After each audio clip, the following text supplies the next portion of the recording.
వేగా జ్యువెలర్స్లో in-store wedding jewellery exhibition. Guaranteed lowest prices. తమిళనాడులో కొత్త కూటమి ఆవిర్భవిస్తోంది. విజయ్ ఆధ్వర్యంలో ఈ కూటమి ప్రభుత్వం ఏర్పాటు చేయబోతుంది. దీనికి సంబంధించి లైన్ క్లియర్ అయిపోయింది. గవర్నర్ గో అహెడ్ అని చెప్పి ఒక పిలుపు ఇచ్చేశారు. కాబట్టి కూటమి పరంగా తీసుకోవాల్సిన చర్యలు, ప్రభుత్వ ఏర్పాటు పరంగా తీసుకోవాల్సిన చర్యలు, ఈ అంశాలపైన టీవీకే అధినేత విజయ్ ఇప్పుడు నిమగ్నమయ్యే అవకాశం ఉంది. ఎందుకంటే 1 కాదు 2 కాదు, ఇప్పుడు 108 నియోజకవర్గాలు అంటే 107 ఓట్లు ఉంటాయనేటువంటి లెక్క తీసుకుంటే కనుక ఇంకొక 11, 12 మందిని సమకూర్చుకోవాల్సినటువంటి అవసరం ఉంది. సో ఆ దిశగానే ప్రయత్నాలు జరుగుతున్నాయి. ఎవరు కలుస్తారు ఏంటనే దాని మీద కూడా మనం చాలా ఈక్వేషన్స్ అనుకున్నాం. 2 రోజుల క్రితం 3 రోజుల క్రితం మనం వేసిన అంచనాల ప్రకారం ఫస్ట్ సమీకరణం 1 అనేటువంటిది ఒక మాట చెప్పాము. టీవీకే, కాంగ్రెస్, వీసీకే, ఈ ఐయుఎంఎల్, సిపిఐ, సిపిఎం వీటి సంగతి ఏంటి అనేది ఇంకా క్లారిటీ రావాలి.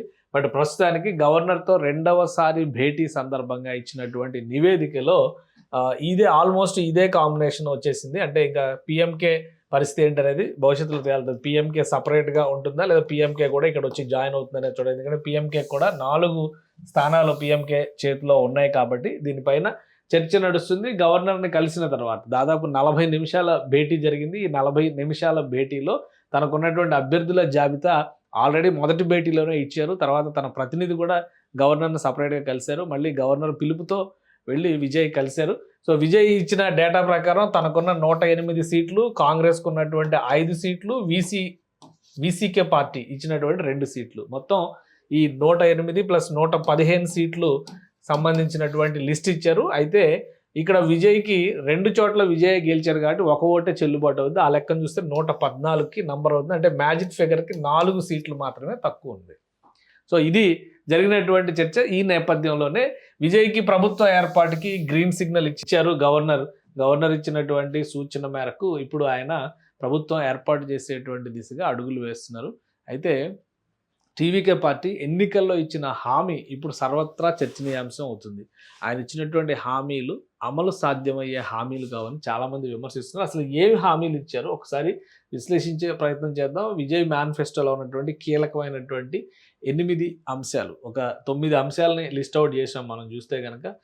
సబ్జెక్ట్స్ సెగ్మెంట్స్ వైజ్గా చూస్తే కనుక ఇవి మొత్తం ఈ విషయంలో విజయ్ ఏ విధంగా రాష్ట్రాన్ని ఆర్థికంగా సమన్వయంతో నడుపుతారు అనేది ఇప్పుడు ఆసక్తికరమైన చర్చ అయింది. ఎందుకంటే దేశంలోనే డబుల్ డిజిట్ జిఎస్డిపి నమోదు చేస్తున్నటువంటి రాష్ట్రం తమిళనాడు. సో ఆర్థికంగా చాలా పరిపుష్టిగా ఉన్న రాష్ట్రం, అప్పుల భారం కూడా తక్కువగా ఉన్నటువంటి రాష్ట్రం తమిళనాడు. ఇప్పుడు ఇన్ని హామీలు అమలు చేసేటువంటి క్రమంలో ఏం జరుగుతుంది ఒకసారి చూద్దాం. ఈ హామీల విషయంలో కుటుంబ పెద్దగా ఉండేటువంటి మహిళకి 2,500 రూపాయలు ఇవ్వాలనేది ఒక హామీ ఉంది. ఆల్రెడీ ఈరోజు స్టాలిన్ ఒక స్టేట్మెంట్ ఇచ్చారు. ఇది అసాధ్యం, ప్రస్తుతం డిఎంకే ప్రభుత్వం 1,000 రూపాయలు ఇస్తుంది, అదే కంటిన్యూ చేయండి అని కూడా సలహా ఇచ్చారు. డిఎంకే ప్రభుత్వ సంక్షేమ పథకాలు అన్నింటినీ కూడా మీరు కంటిన్యూ చేయండి అని కూడా కోరారు. సో ఇది ఎంతవరకు అమలు సాధ్యమవుతుంది చూడాలి. సంవత్సరానికి 6 ఉచిత గ్యాస్ సిలిండర్లు ఇస్తామనేటువంటి ప్రకటన కూడా చేశారు. మహిళల వివాహాలకు సంబంధించి 8 గ్రాముల బంగారం, పట్టు చీరలు ఇస్తామని చెప్పని హామీ ఇచ్చారు. ఇవి కుటుంబ సంక్షేమానికి సంబంధించి ఇచ్చినటువంటి హామీలు అన్నీ కూడా ఆర్థిక అంశాలతో ముడిపడి ఉన్నవే. సో అసలు గ్యాస్ షార్టేజ్ ఇప్పుడు నడుస్తుంది. ఈ టైంలో ఈ హామీ ఎలా అమలు చేస్తారో చూడాలి. ఇక సామాజిక భద్రత, విద్యా రంగాలకు సంబంధించి చూస్తే వృద్ధులు, వికలాంగులకి సంబంధించి 3,000 రూపాయల పెన్షన్ స్కీమ్ అమలు చేస్తామని చెప్పారు. ఆల్మోస్ట్ ఇవన్నీ ఆంధ్రప్రదేశ్లో జరుగుతున్నటువంటి స్కీమ్స్. సరిగ్గా అబ్జర్వ్ చేస్తే ఈ బంగారం స్కీమ్ ఒకటి లేదు, కానీ ఈ మహిళలకు ఇచ్చేవి ఉచిత గ్యాస్ సిలిండర్స్, ఇటువంటి ఉచిత గ్యాస్ సిలిండర్స్ తెలంగాణలో ప్రస్తుతం అమలవుతుంది. అలానే ఆంధ్రప్రదేశ్లో కూడా అమలవుతుంది, కర్ణాటకలో కూడా అమలు చేస్తున్నారు. అలానే విద్యార్థులకి సంబంధించి 15,000 రూపాయలు తల్లులకు ఇచ్చేటువంటిది. అంటే అమ్మ ఒడి, తల్లికి వందనం అని చెప్పని 2 రకాలుగా వచ్చినాయి కదా ఇప్పుడు పథకాలు.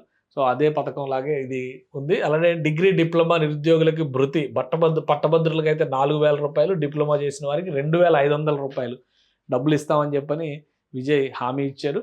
ఉన్నత చదువులకు 20 లక్షల రూపాయల విద్యా రుణాలు, ఆల్రెడీ విదేశీ విద్యా రుణాలు కూడా అమలవుతున్నాయి తెలుగు రాష్ట్రాల్లో.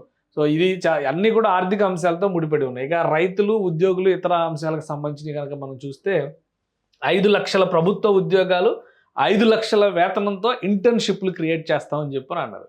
సో ఇవి చాలా కీలకమైనటువంటి హామీలు. మరి అవి ఎలా నెట్టుకొస్తారు చూడండి. ఇక ప్రతి ఇంటికి 200 యూనిట్ల ఉచిత విద్యుత్ అనేటువంటిది ఒకటి హామీ ఇచ్చారు. రైతులకి రుణమాఫీ 5 ఎకరాల లోపు రైతులకి రుణమాఫీ చేస్తా ఉన్నారు. 100% రుణమాఫీ. అలానే పెద్ద రైతులకైతే కనుక 50% రుణమాఫీ ఉంటుందన్నారు. అధిక మద్దతు ధర వరికి సంబంధించి 3,500 రూపాయలు, చెరకుకి 4,500 రూపాయలు. ఇక 21 రోజుల్లోనే వ్యాపార లైసెన్సులు మంజూరు అనేది ఒక ప్రధానమైన హామీగా ఆయన ప్రమోట్ చేస్తూ వచ్చారు. సో వీటిలో ఆర్థిక అంశాలతో ముడిపడి ఉన్నవే ఎక్కువ ఉన్నవి. కూటమి ప్రభుత్వానికి ఈ ఆర్థిక భారం అంటే తమిళనాడులో ఏర్పడబోయేటువంటి కొత్త కూటమి ప్రభుత్వం సెక్యులర్ కూటమి అని చెప్తున్నారు. సెక్యులర్ సోషల్ కూటమి మాది అని చెప్తున్నారు. Secular social alliance. సో పేరేం పెడతారనేది చూడాలి. టీవీకే, కాంగ్రెస్, వీసీకే ప్రస్తుతం మెంబర్స్గా ఉన్నాయి. లెఫ్ట్ పార్టీస్ కూడా జాయిన్ అయ్యేటువంటి అవకాశాలు ఉన్నాయి. ఆ 4 స్థానాలు లెఫ్ట్ పార్టీస్ ఇచ్చే అవకాశం ఉంది. 118 స్థానాలు వస్తాయి కాబట్టి. సో కూటమి ప్రభుత్వం ఏర్పాటు చేసుకోవడం ఒక ఎత్తు అయితే, ఇచ్చిన హామీలని నిలబెట్టుకోవడం మరొక ఎత్తుగా మారబోతుంది టీవీకే అధినేత విజయ్కి.